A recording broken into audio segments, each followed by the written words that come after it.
Before we start, let's pray first. Good morning, everyone. Let's have an attendance first.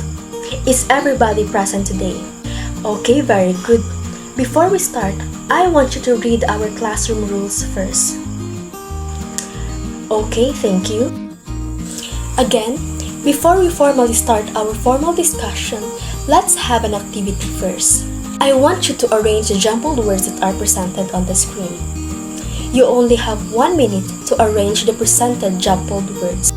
Okay, since you're all done doing our activity, let me ask you some questions. How do you feel doing the activity? Yes, you feel happy? Yes, you feel energized. Okay, kindly read our objectives. At the end of the lessons, the student should be able to... Okay, thank you. So now, before we jump onto our new discussion, let's have some activity first to know if you have a further knowledge about our new topic for today. So the activity goes like this.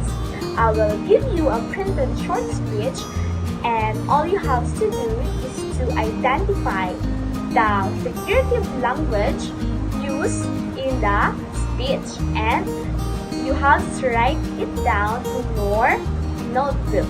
Is that clear, class? Okay, you will start now. Alright, now, are you class excited about our new lesson for today? Okay, that's good to hear. But before we formally start our discussion for this morning, I have a question for you. So, who can tell me what words did you discover in our activity earlier? Yes, Lisa. Speech, very good. Anna? Figurative. How about others?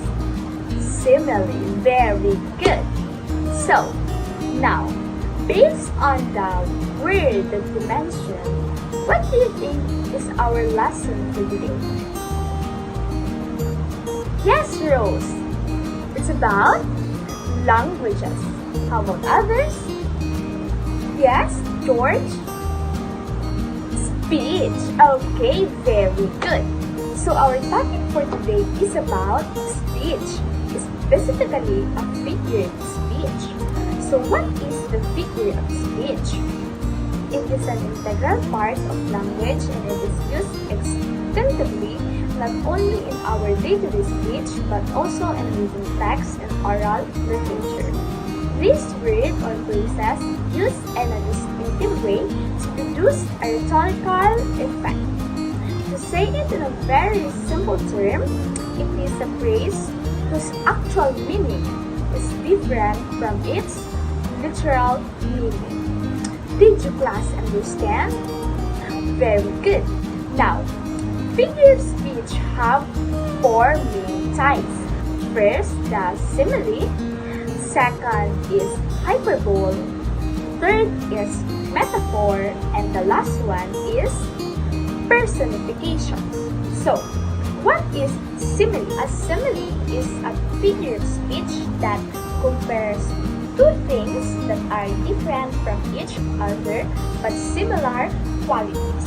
These are generally formed through the usage of the word as and like.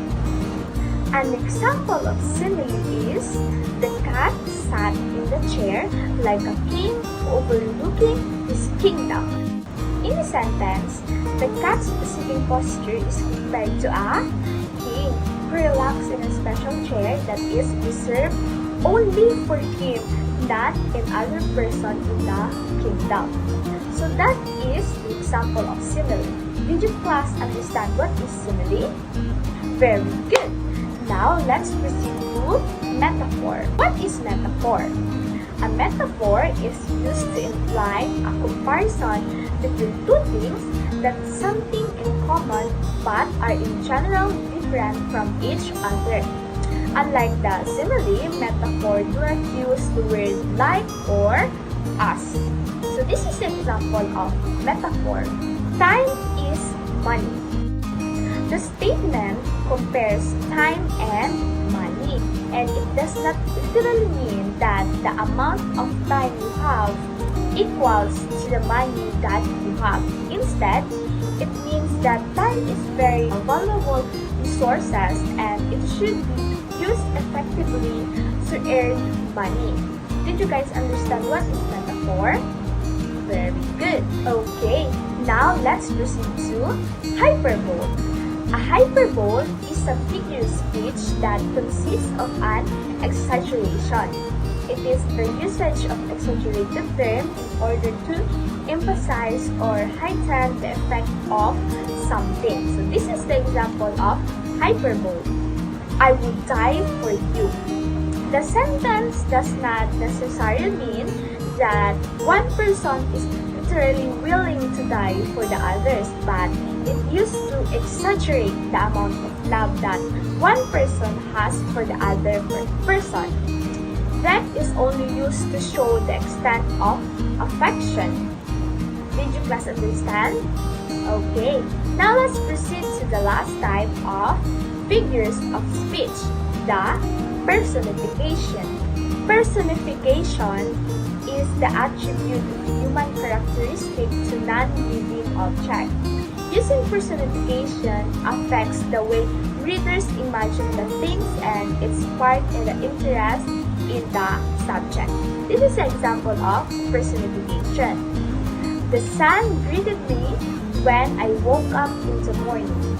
The sun is non-human object but has been given human characteristic since greeting can be only performed by living creature. So, now did you understand what is personification? Very good! If you really listened to our discussion earlier, what are the 4 types of figures of speech? Very good!